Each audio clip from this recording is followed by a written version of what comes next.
Yes, yes, over to you. Okay. 1, 2, 3. We love Chinatown. We love Chicago. We love Chicago. We love New York. We love everybody. Right. We love Danny. Well, Congressman. Congressman. Come to Chinatown and feel the All right. love. The congressman has to step in front of the microphone.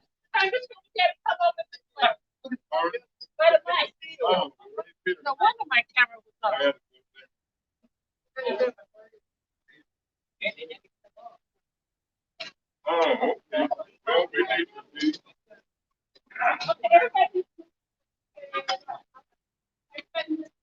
Just wait. Okay. Yeah, please have all the mics, so we all have to go. Okay. Yeah. All right. I think we're ready. Yeah, there we go. Yes. Yes, we love Chinatown. Yeah, we do love Chinatown. Actually, I was here Saturday at great night. But let me thank everybody for coming. And it is a good place to be on a Tuesday, even though the weather is not as bright and sun shining as we'd like for it to be, but it's still good weather. But you're here, Congress. We're in good shape. But we're here for a purpose. You know, in spite of the pandemic, in spite of all the difficulties that we have experienced, in spite of all the problems that we have had, no industry in our country has been hit harder than the hospitality industry. There are many restaurants, many hotels, many businesses who are wondering if they're going to be able to remain open. Fortunately, we have a government, and I know that there are people who are cynical sometimes about government. But I can tell you that as long as I have been involved in government, I've never encountered an opportunity where the national government has been more responsive to the needs of people than the Biden administration, than the Democrats, than the people in the House, people in the Senate. As a matter of fact, we have been so fortunate to have leadership in the House, Nancy Pelosi, person who guides the action and directions of the groups that I work with the most. Chuck Schumer has been an outstanding leader in the Senate, but Joe Biden and Kamala Harris have sat in the White House and helped orchestrate relief, hope for people, hope for businesses. And we are fortunate to have the Small Business Administration in our area. And that's why we're here today, because on yesterday, $28.6 billion was made available, and people could start applying for it. Restaurant owners who managed to keep their doors open can get the help that they need. The regional director of the Small Business Administration, Robert Steiner, is with us, and he's going to tell us how we can start getting this money, how we can apply for it, what we need to do. And so it is a pleasure to present him to tell us how we can start accessing this money.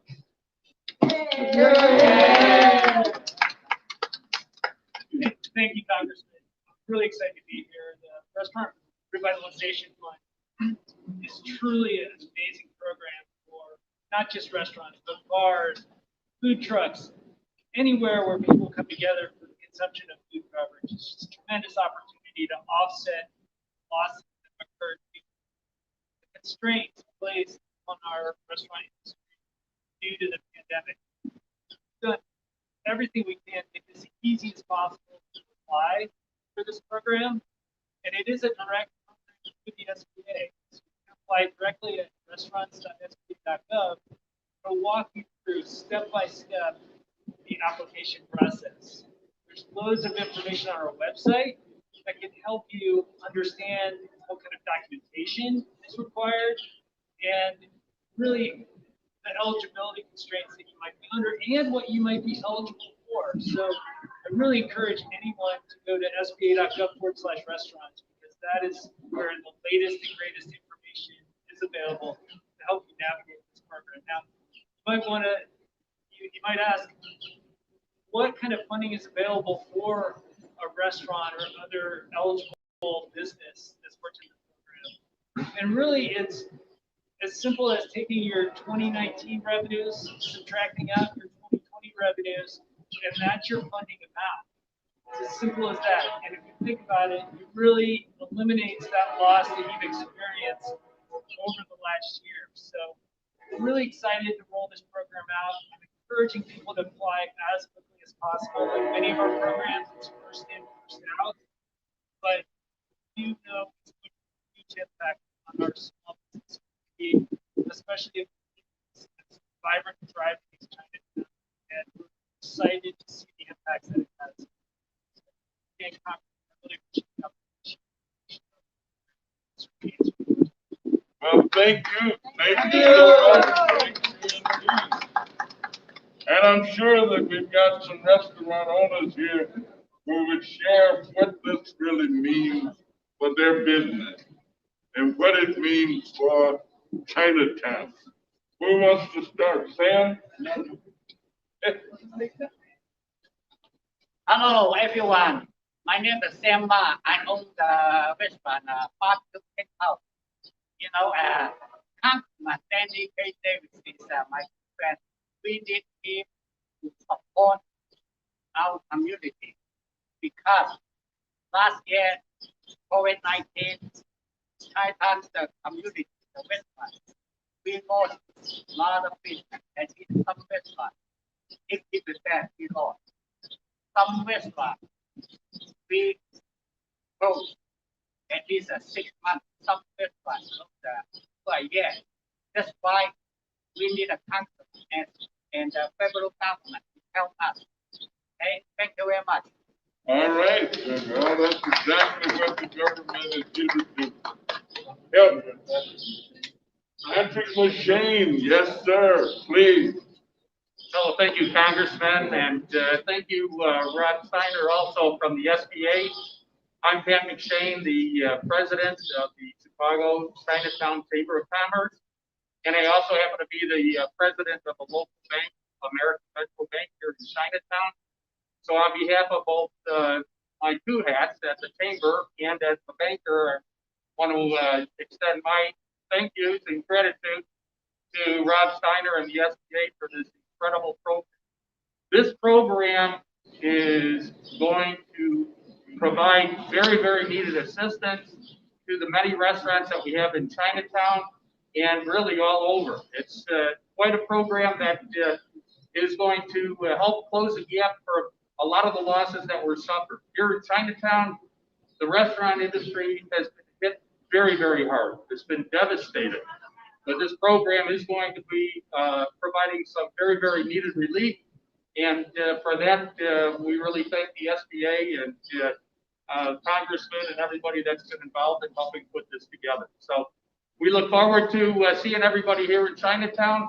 We are getting back to a little sense of normalcy with our limited capacity, but we invite everyone to come out here, enjoy the great food, enjoy the good times of the wonderful people here in Chinatown. Thank you. All right. And we got Mother's Day coming up. And next Sunday, but Miss Mabel Moore, who is the chairman of the chamber, is certainly an outstanding businesswoman herself.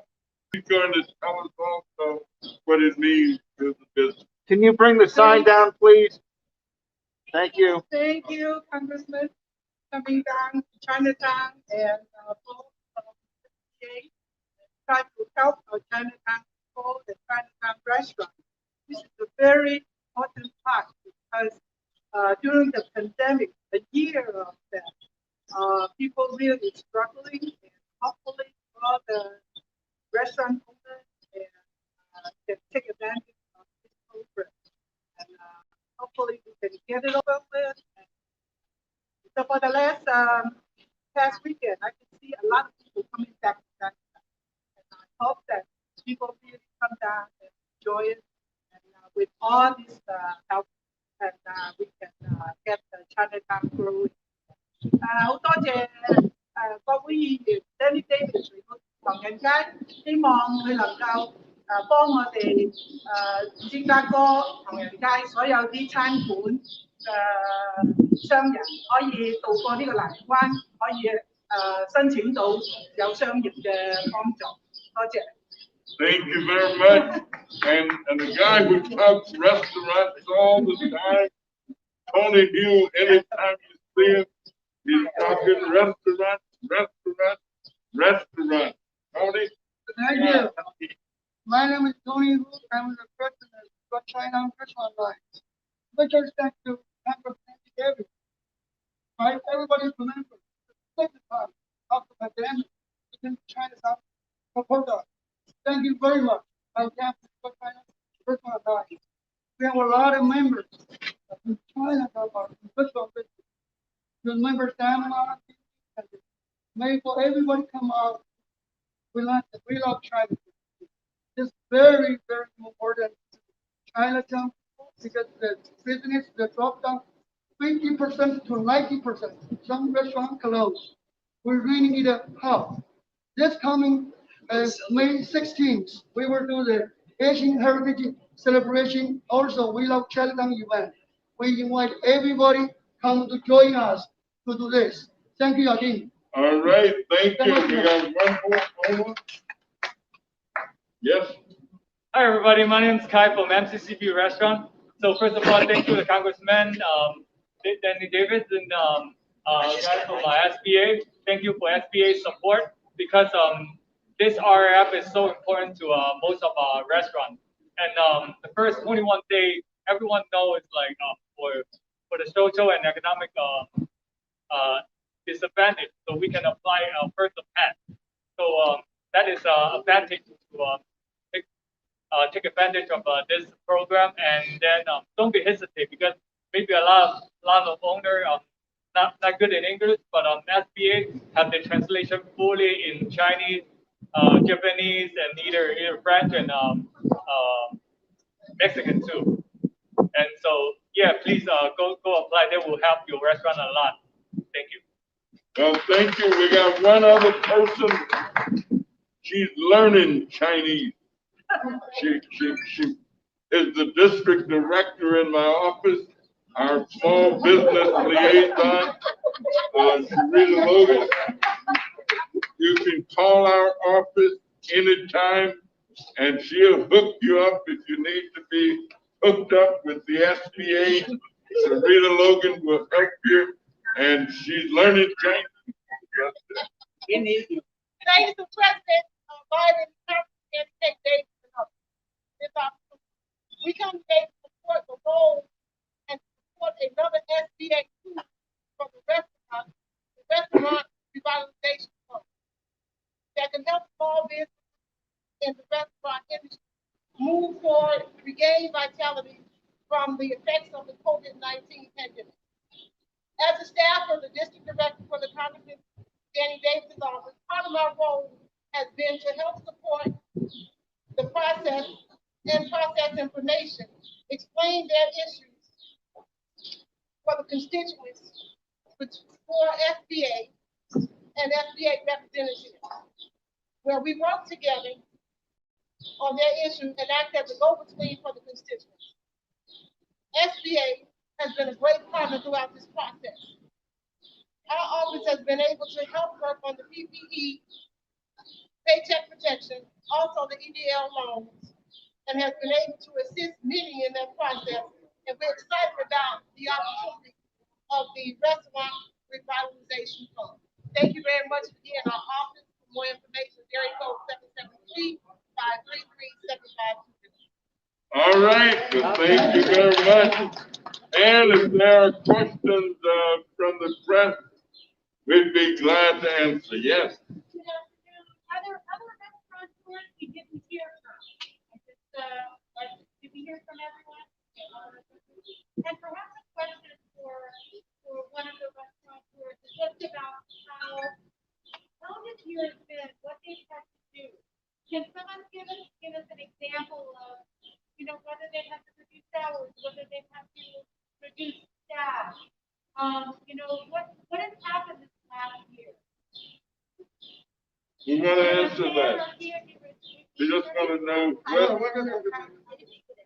So because of the pandemic, most of the restaurant, I think every of the restaurant needs to reduce worker because they cannot open their dine-in for most of the reason, and they only probably at first when we open back dine-in is like 30. Right now it's 50%. So we don't need that much worker. But thanks to the SBA again, the PPP1, PPP2. So we can have the money to survive, to hire back our worker. Right now, we have 50%, but hope Chicago is keep losing it and everyone keep doing vaccinated, and then we can go up to 75 and then back to normal as soon as possible. Thank you. All right. Right. Any other questions? And just to confirm, Mr. Steiner, the website is to apply to you go directly to SBA. This is not like the PPP. So you would go through a bank, right? Yeah, that's correct. It's directly through SBA. We built out a whole portal so people can access the program directly to us. We also have the option to call a phone number to apply as well, but that's going to be a slower process. We're trying to recommend that, or we do recommend that everybody go through the SBA portal because that's going to be the quickest way to access the funding. We're really trying to push this through, so from application to fund delivery, this is basically 14 days. So really want to get in there and apply as quickly as possible so that you can get the funds to help push your restaurant or your hospitality business forward as quickly as possible. And it sounds like there's many current places, many different languages. Yeah, we've got loads of different language resources. I believe it's up to 20 now, 20 different languages that we support. So for anybody who wants to apply, if you need assistance in other languages, definitely support them. I'm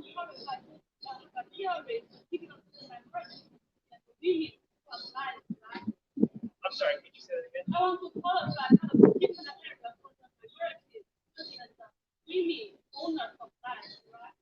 Yes, so everybody applies at the same time, but as we process the applications for the first 21 days will be only for women, veterans, and socially and economically disadvantaged business owners. So we'll only be reviewing those businesses that are owned, controlled, and operated 51% or more by those types of business owners. And so they have kind of, I guess, first shot. We also have funding set aside. We've got $500 million set aside since 2019 revenue. That's $5 billion set aside for $500,000 or less. So we're also trying to make sure that the money is distributed appropriately across all of the eligible types of entities that we may want to participate.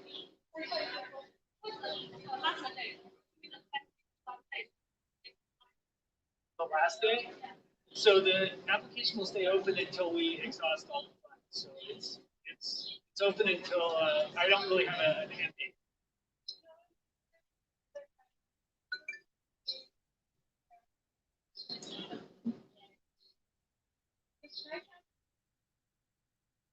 So from a social disadvantage, there are certain groups that are considered or presumed to be socially disadvantaged. Those are Black Americans, Hispanic Americans, Asian Pacific Americans, subcontinent Asian Americans, And I think it's important to reinforce that as we were putting together the bill, as we discussed in the meeting, we made sure that we put provisions in that would make certain that disadvantaged business, black business, soul food restaurant, Chinatown business, Chinese restaurant, women-owned business, that the small business community would get the benefit. Everybody will get the benefit at some point, but we don't want anybody being able to say that the big guys got all the benefit and the little guys got nothing. No, the little guys are going to get something out of this, and that's where the primary focus is. The little guys, the most disadvantaged, those who've been hurt the most, those struggling to get back on their feet. And that's what this allocation is for. And we know that it's going to work and it's going to help. Little guys and gals. Thank you so much. All right, well, let me thank everybody for coming, for being. Many of you know my immigration staff. I'm not here. Gerard Mora has worked with many of you on immigration issues, but you met Sabrina Logan, who's working with small business, and we want to thank Tiana Romero, who is part of our public relations, public interaction, public responsibility to help set up this event today, and so we thank her for that. And thank you all for coming. Thank you.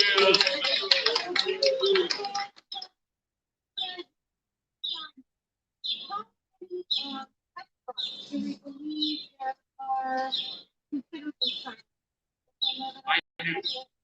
We have 62 restaurants here in Chinatown that are members of the Chinatown Chamber of Commerce.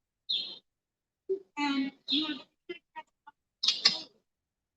A good portion of them, probably only 8 remained open for carry-out business early on. And I am glad to say that we have a very strong, resilient Chinatown community, because we, right now, we have just over 90% of those restaurants that have reopened at limited capacity. Correct.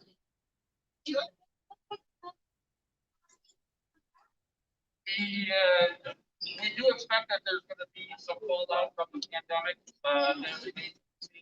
But we've also had some new restaurants that have opened up here in Chinatown during the pandemic, and recently opened up for indoor dining. So we are seeing some expansion as well, and some good signs of things to come. Okay, so my organization is George China Restaurant Alliance. There were a lot of members from Chinatown, also nations. In Chinatown, I know there's 3 restaurants. We have 6 more restaurants opening up, brand new. So welcome to oh, and the backyard, and 7 I went all the morning. Oh, It's real, huh? yeah. One more question.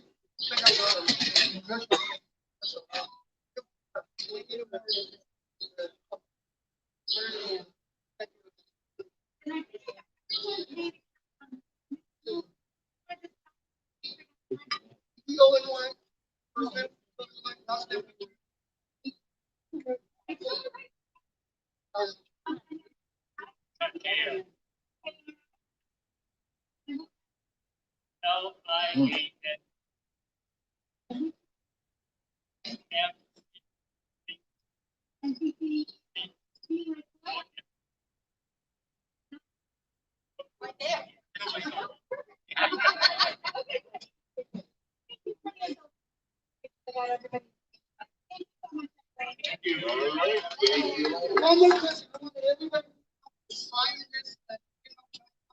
We want to send this